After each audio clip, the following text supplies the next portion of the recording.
Shalom, all praises to Yahweh, Bashem Yahushai, and double honors to the apostles and the elders of Great Millstone, Bashem Rakak Wadash. My name is Chicago from Plain Tables Camp in Philly, and this is on education. Now, you have some groups that limit your and amend your education. I'm referring to Hebrew Israelite groups that don't want you to, to understand, the history and mysteries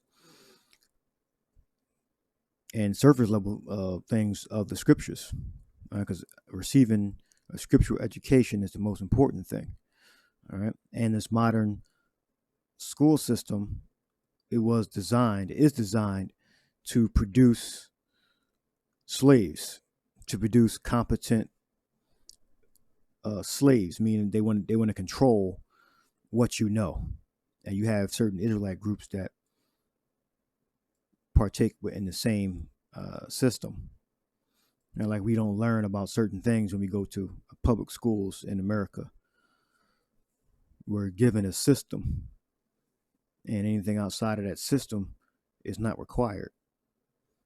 And the modern system is compulsory, meaning you have to go to these school systems. In the ancient world, the education was private. All right. And in other systems, it was public to a point, and then you had to get higher education. All right, but in our ancient system, it was handed down through families, and then you had to get an apprenticeship if you wanted to learn skills beyond what your parents and family members knew or were capable of, teaching at the time. All right. So Edom, one of his goals is to keep us ignorant. All right. This is Psalm 62:4. They only consult to cast him down from his excellency.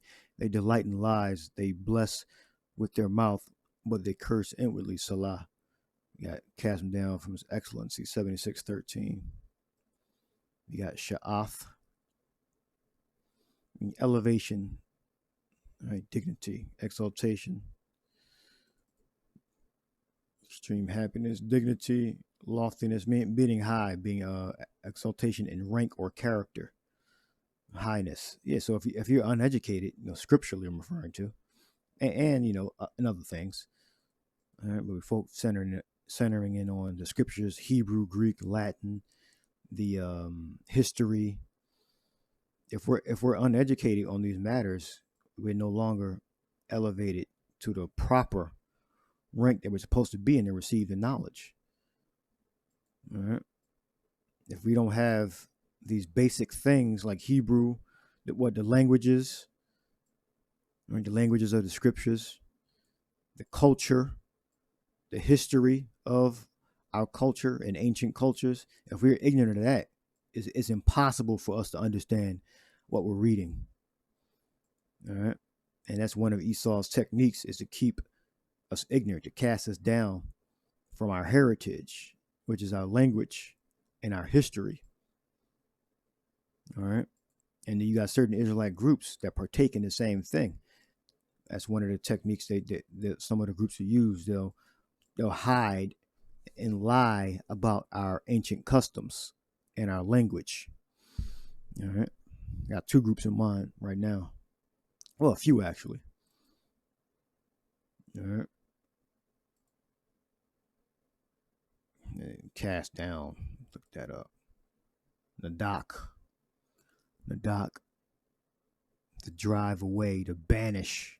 You got people trying to banish us from the Hebrew, banish us from the Greek, from the Latin, banish us from understanding our history, our customs, because it's going back to our ancient customs. They're going to come back, although certain things will be obsolete, but they're going to be fully acknowledged. All right. They're thrust away, and they're thrusting away our language and our customs by keeping our population ignorant. All right. They only consult to cast him down from his excellency. They delight in lies. They delight in lies. So you have, even amongst Israelite groups, they'll omit facts. So if you omit a fact and you know the fact, that means you're a liar. You're lying. All right. So we're gonna start off with some modern education system. So it's sad that certain Israelite groups are adopting certain systems, which they're controlling what we know. All right, by omitting facts, and that's what the Edomites did. They'll get a system of reading, writing, social studies, and they'll only teach what they want you to know. All right. And when you're young, they don't apply it to specific things. They teach you general things instead of applying the reading, the math, the geometry to a specific skill set that you're going to use in the actual work field. They'll make it more general.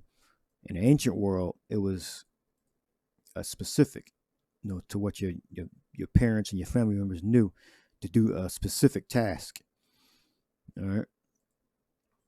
And then in a modern system, they omit important, details about, the different subjects, like history, the different languages of the scriptures. All right. It says one-room schoolhouses. So this is a more,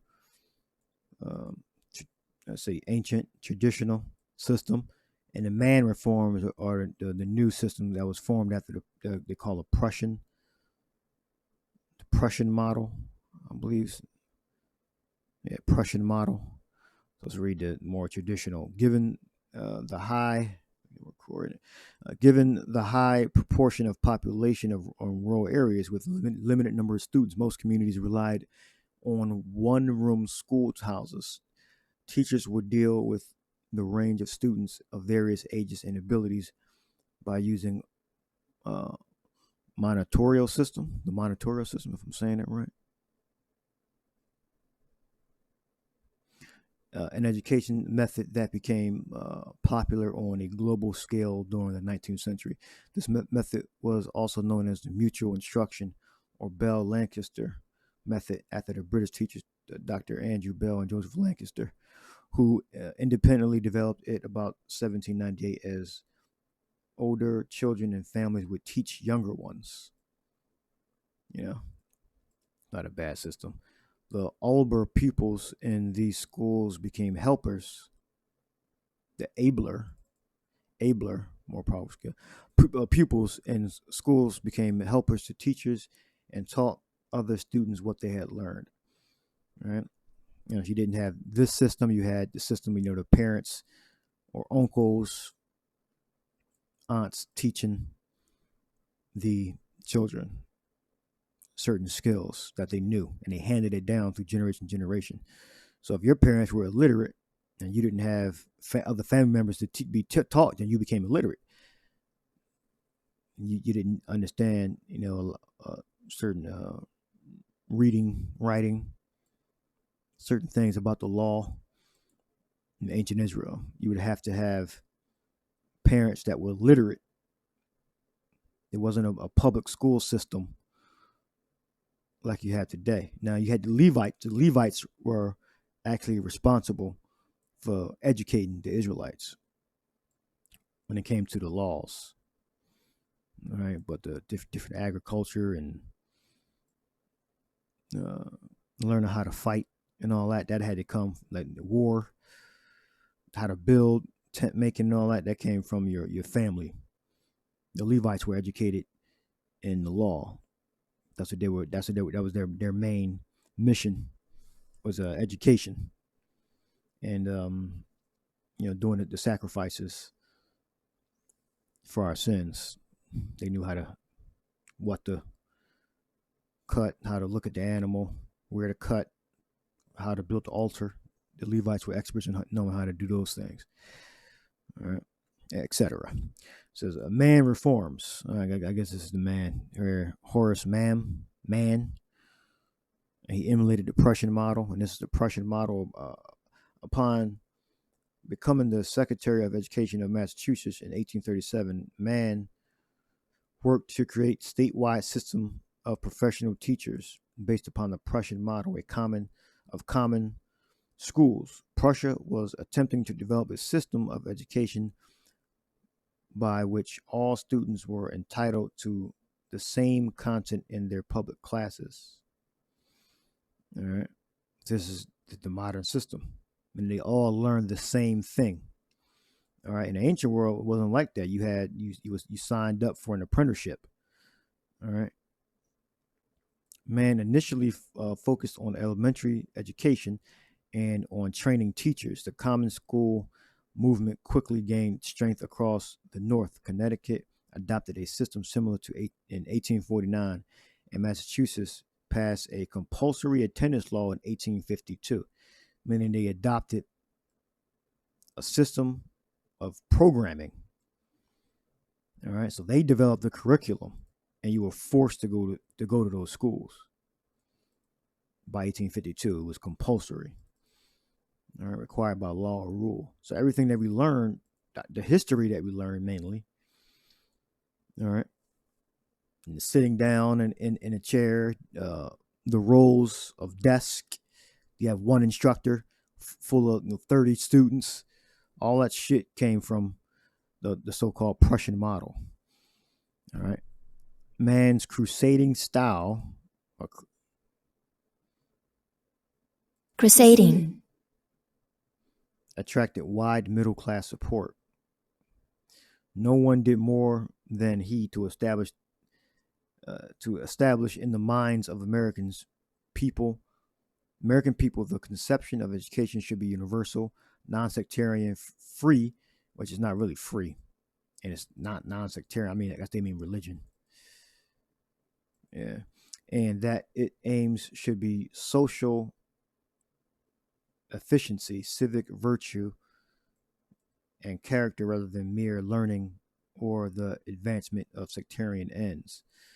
All right, so they're training you to be a good slave. They're focusing your mind on what they believe will make you a good slave. All right, because when you teach somebody, the teacher is the master and you're the subject for the slave. That's the relationship. Whether you like to hear that or not. Because everything they're saying out their mouth, no matter what teacher it is, they're programming you with knowledge, and they're molding you to go in their direction, to know what they know. All right, an important technique which man had learned in Prussia and introduced into Massachusetts in 1848 was to place students in grades by age. All right. And that's the system you see here. You start school at a certain age. All right, so they segregated you in that manner.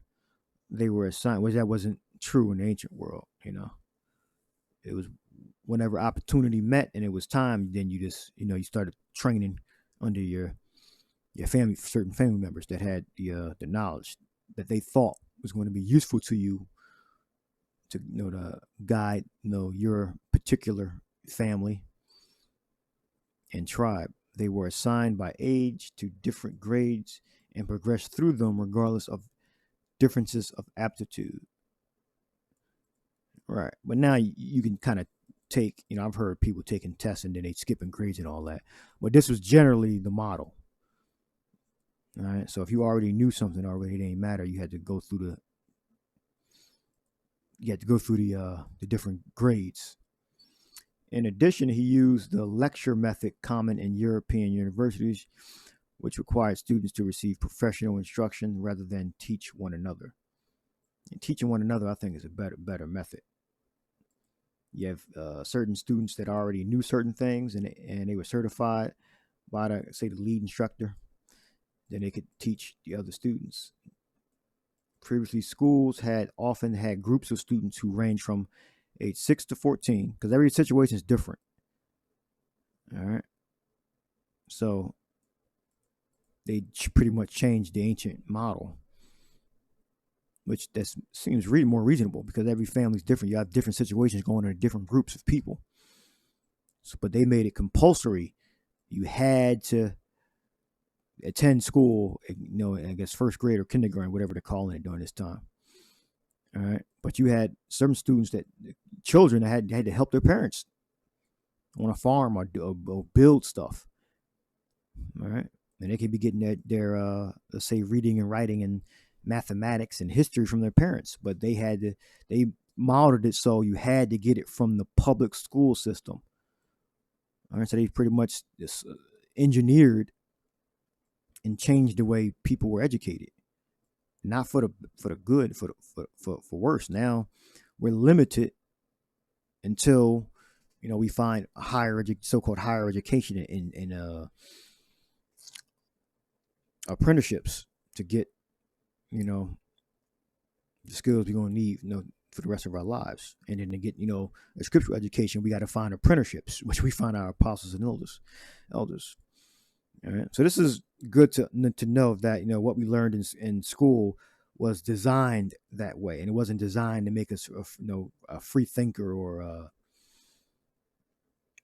it wasn't designed to make us free. It was designed so we could conform to the system, they call it the matrix, to be locked in there. They don't teach us about financing and business, credit. They don't teach us none of that in elementary school to 12th grade.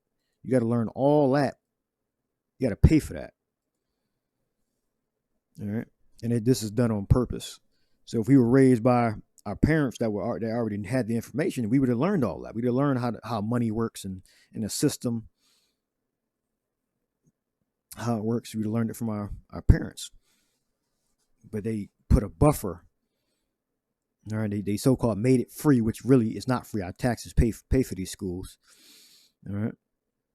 So they put a buffer and a paywall up to literacy, knowing how the business works, history, beyond, the slavery and the H costs and all that. That's pretty much all we learned about was when the so-called Negroes got to America, the founding of America, and that's all amended, and the H costs, and it's all amended. All of those subjects we learned about, probably like 20% about what really happened on all those three subjects: the founding of America, the Atlantic slave trade or slavery in the New World, and the H cause. We only learned like 20% of what really happened. All right, in all three subjects. All right. Some students progressed with their grade and completed all courses the secondary school had to offer. These were graduated. Well, it says 614 with the introduction of age grading. Multi-age classrooms all but disappeared, and multi-age classroom seems to be a better model because you don't know everybody's situation. All right. These were graduated and were awarded a certificate of completion. This was increasingly done at a ceremony, imitating college graduation rituals, arguing that universal public education was the best way to turn the nation's unruly children into disciplined, judicious Republican citizens. Mann won widespread approval for public schools from modernizers. So I guess you had Americans that were basically illiterate. A lot of Americans were illiterate. These were Edomites, and you had Israelites that looked like Edomites, a lot of Irish and Scottish, some English. They had to educate them, all right? And by educating them, they focused on a system that they could control. So they didn't learn about, how to heal yourself, herbs. They just learned a curriculum that kept them limited mentally, all right, and mechanically, all right. Most states adopted one version or another of the system he established in Massachusetts, especially the program for normal schools to train professional teachers. This quickly developed into a widespread form of school, which later became known as the factory model school. Factory model school. So I'll see some pictures. No. Crow Island.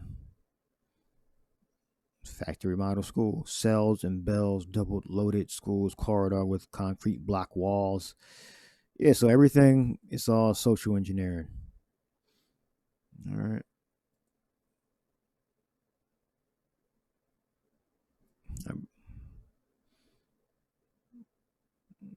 Freedom schools. South Carolina photography. Yeah. Judah getting educated by Esau. I guess in reading, writing, mathematics, social studies. Damn sure the history, they knew much of it, but not where the tribes were. They learned that they were Israelites. All right, so I think that's it on that. You can just look up history of education in the United States, or you can look up the Prussian model of education in America along them lines. Or you can look up this man, Horace Mann. All right. So you can extrapolate, what you can about that. So how did our system work? So I dug up a little bit of information. Let's go precept first. I looked up teach. Exodus 18:20, thou shalt teach them ordinances and laws, and shalt shew them the way wherein they must walk, and the work that they must do. We got 2094.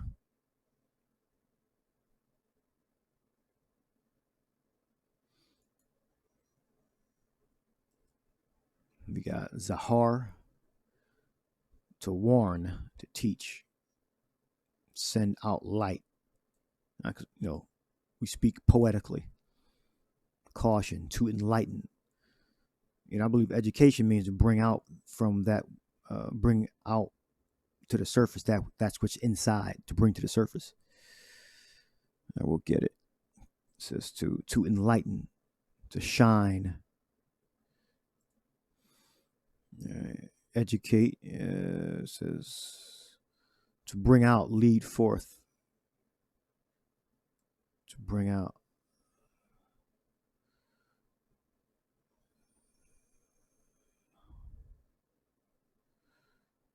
To bring up, child, to train. And what you got to be trained in the languages, Hebrew, the laws, the history, our culture. Because if you are trained in those things, you'll understand the scriptures.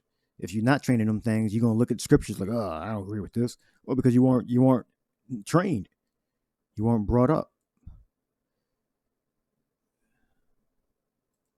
In education, same thing. A rearing, schooling, work, train.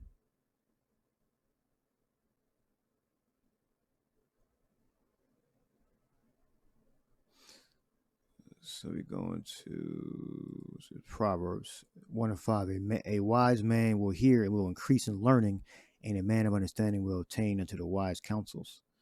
Yeah, what are you learning?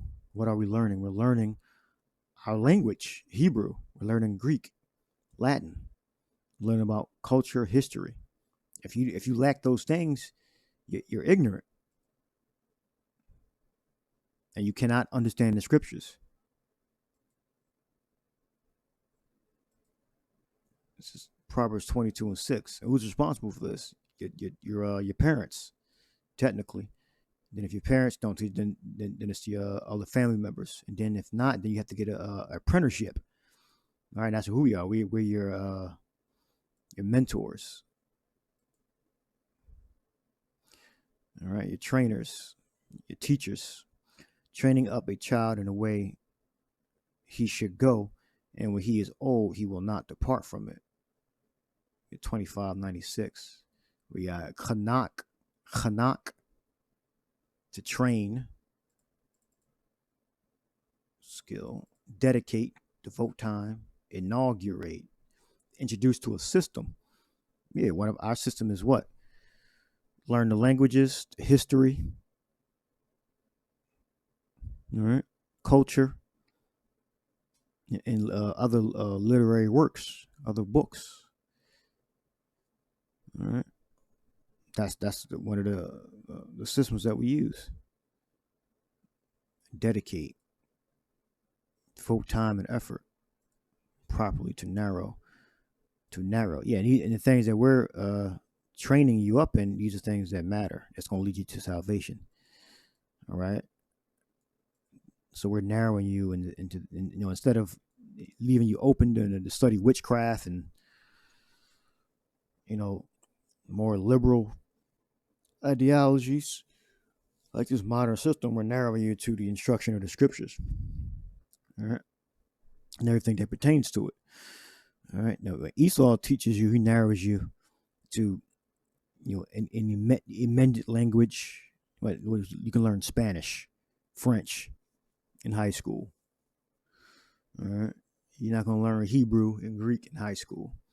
So therefore, if you don't know the Hebrew and the Greek, you're not going to understand the scriptures. If you don't know the Hebrew and the Greek, and they teach you, English, literature, journals, things like that. The word list of English. All right, not of Hebrew, not of Greek, not of Latin. All right. So some history. Well, one scripture I forgot. Now, you look up the wisdom of a man, the wisdom of a learned man cometh by opportunity of leisure, and he that hath little business shall become wise.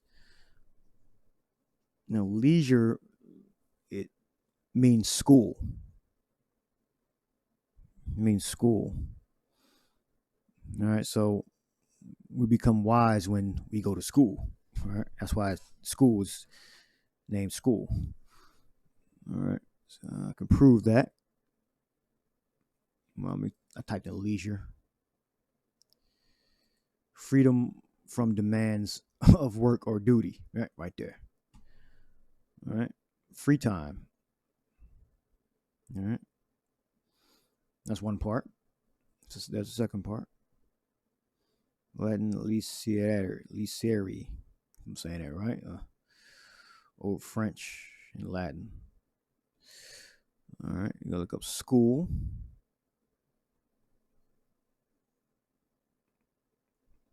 Not necessarily institution, especially to persons under college and institutions, connected schools. To educate in, or as if in a school, to teach, to train. So that's pretty much what it means, teach or train. All right, it could be in a formal institution, or by a person one-on-one, or in a small group. So we're gonna go to Book of Acts 19:19. But when divers were hardened and believed not, but spake evil of the way before the multitude, he departed from them and separated his disciples. Yeah, so if they don't want to get it, then you leave. All right, let's go somewhere else, or stop teaching them. You don't have to force this knowledge down somebody's throat. From them and separated his disciples, disputing daily in the schools of one Tyrannus. So we look up schools. You have 4981. You got skule. That's where you get the word school from. Skule.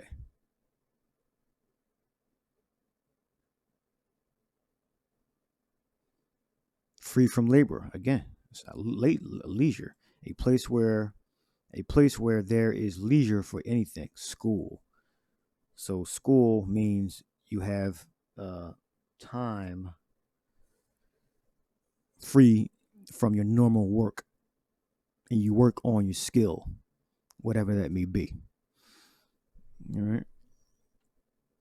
Properly loitering, as withholding oneself from work, leisure, school. Now, although traditional schooling, you are physically doing the thing, whatever that may be. Whether it was farming, building, making furniture, making tents. All right. But you were under the instruction of a teacher, a mentor. All right, so you got that. So what else we have? Let's look up the man, Tyrannus. Get some information there. Tyrannos.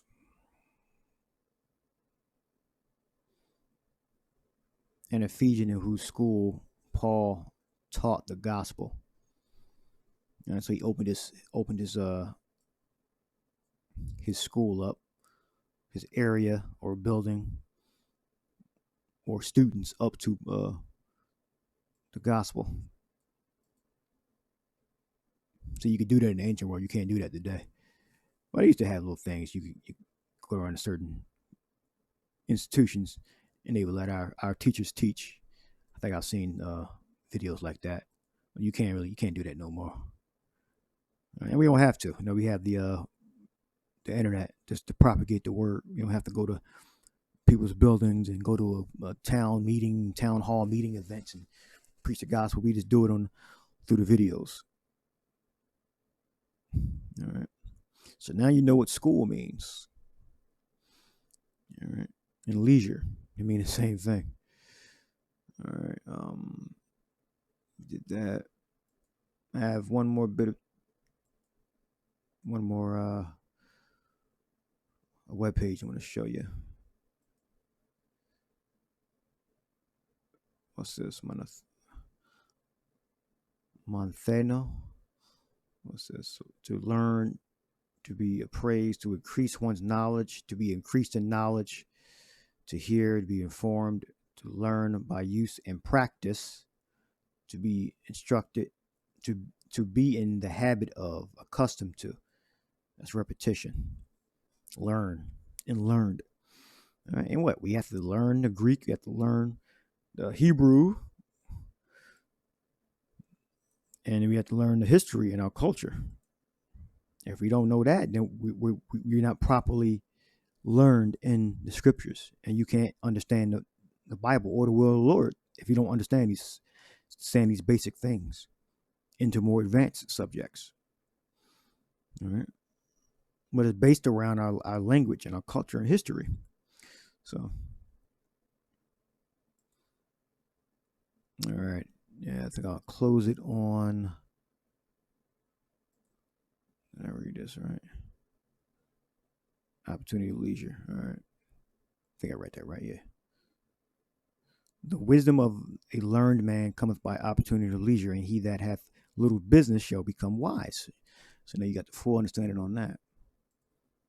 Education, I put in what kind of system were our ancestors educated? How were we educated? Because there was no, for the main part, there was no public system. And I guess say the majority of cultures around the world, you learn from your parents.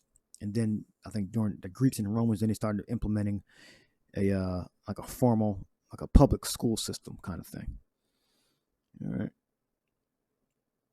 Definitely back in our pre-exile 586 BC, there was no formal education system.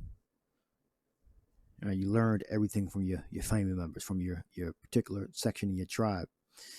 Then you had to get apprenticeships from other people that had certain skills that you wanted, and then you had to actually be awarded it. You couldn't just send them there. All right.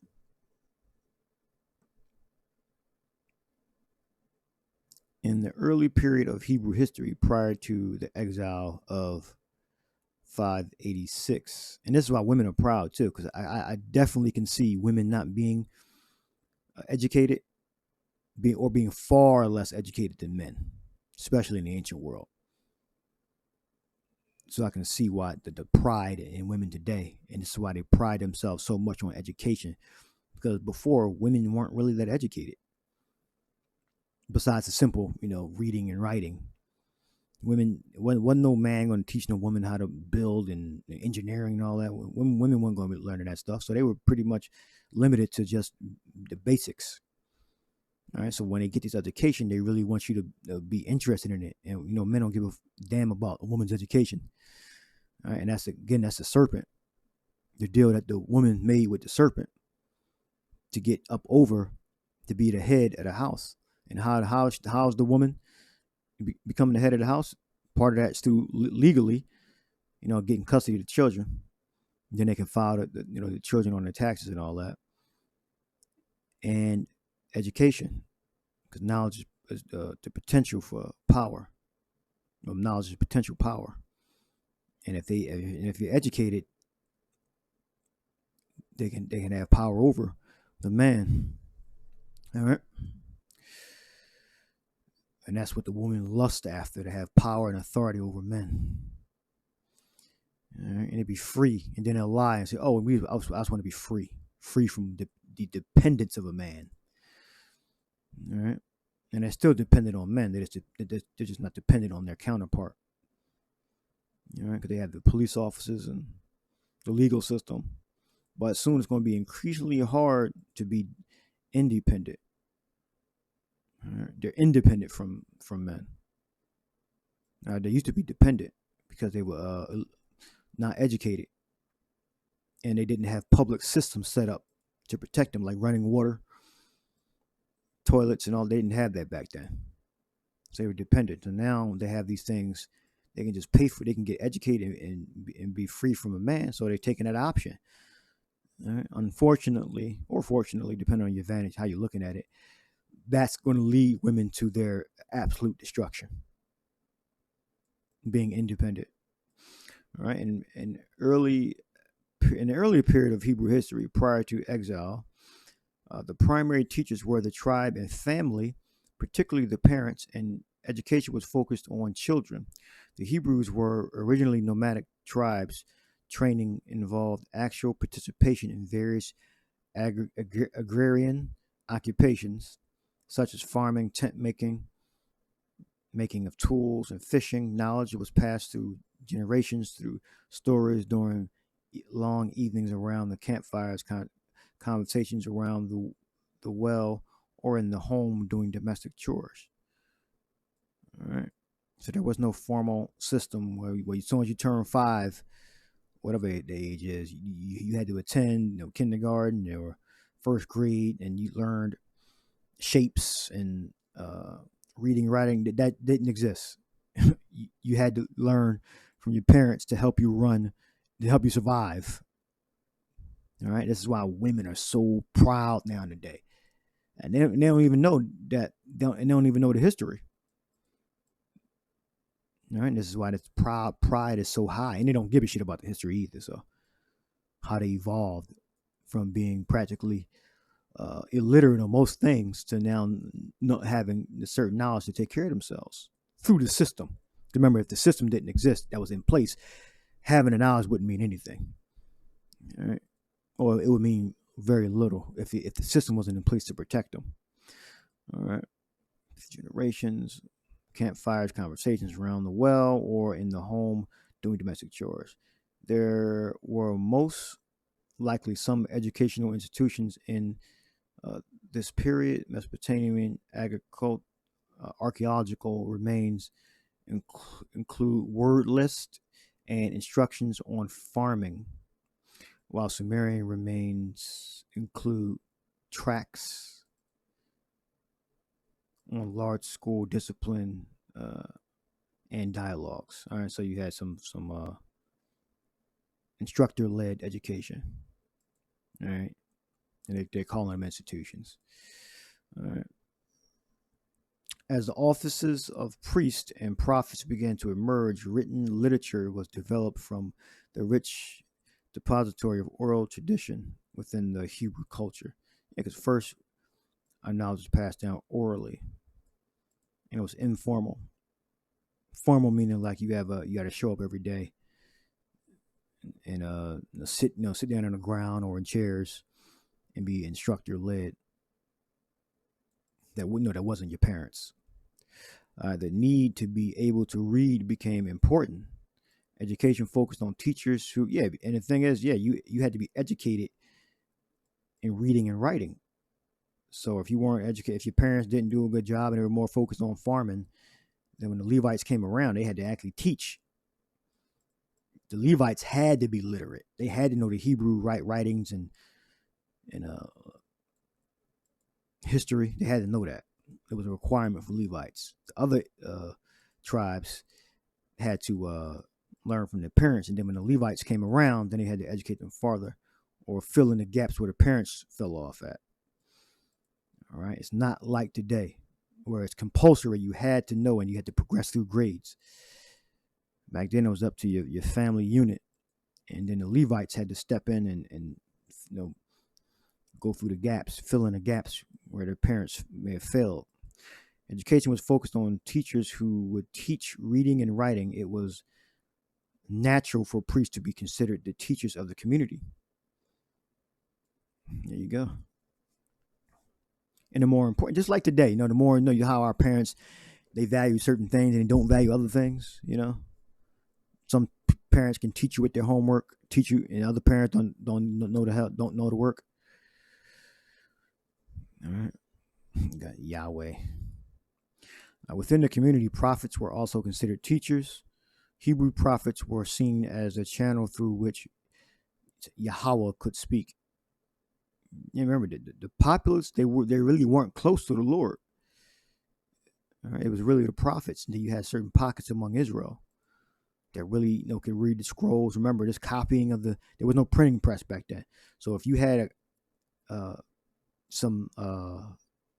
scroll, you more than likely didn't have the whole thing. You had bits and pieces of it, a few here, a few there.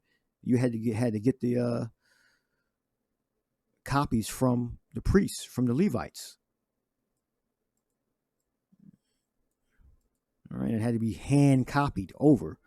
So when the law came down, you had to go to the tent that was set up for the and get instruction. So they had to read to you.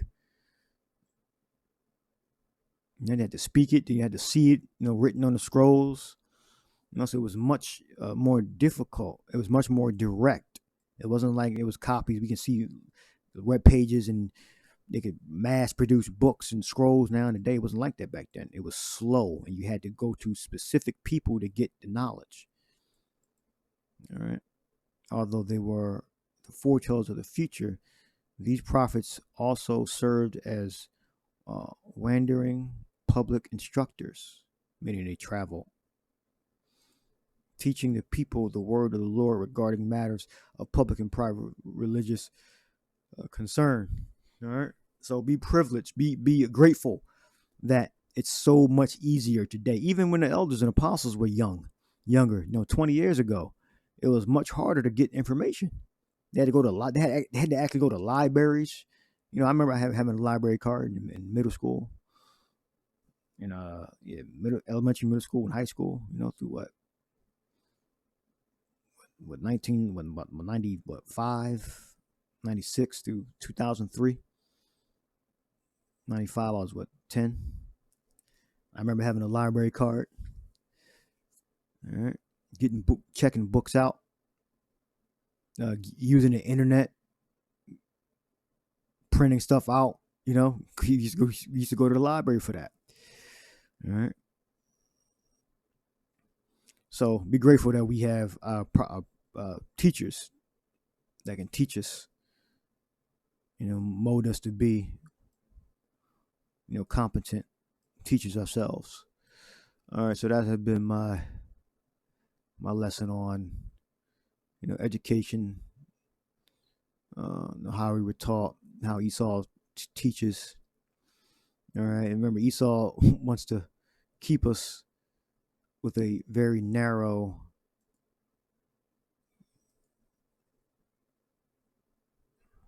let me pull that word back up. It was narrow.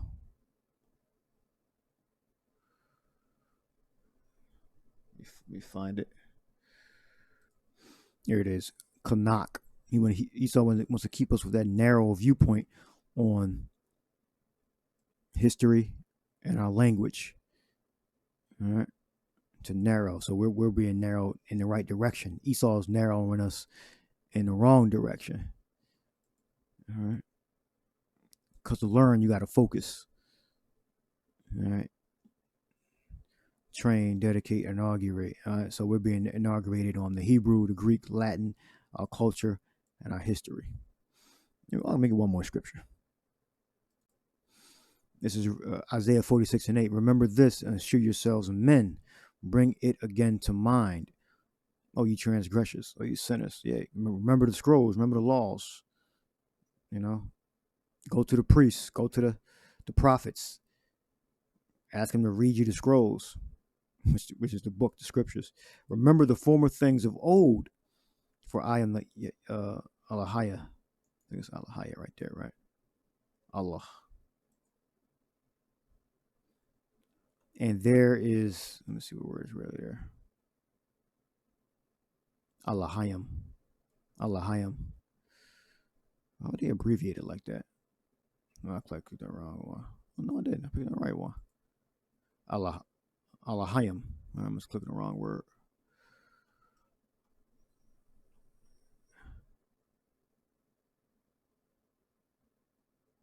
Oh, I clicked on 410. Okay. Remember the former things of old.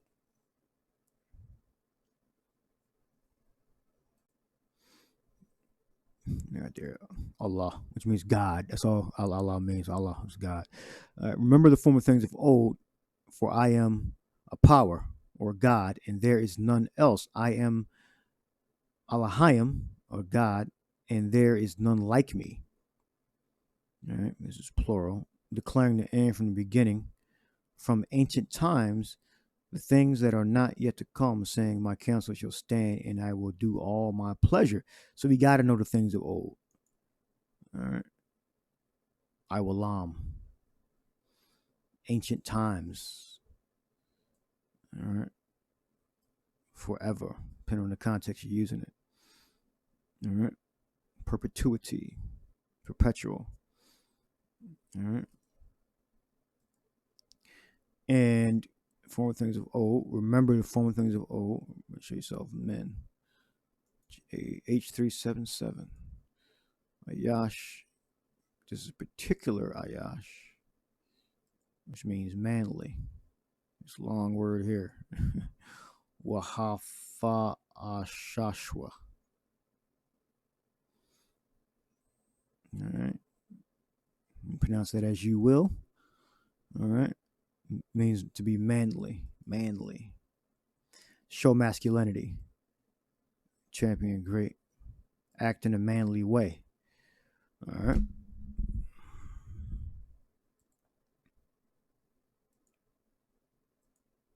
Remember this and show yourselves men, bring it again to mind, all you transgressors. Remember the former things of old, for I am the power, and there is none else. I am Yahweh Bashem Yahushai, and there is none like me. All right. So I'll leave that there. All right. Our education should be scripturally based in Hebrew, Greek, Latin, based upon our history and culture.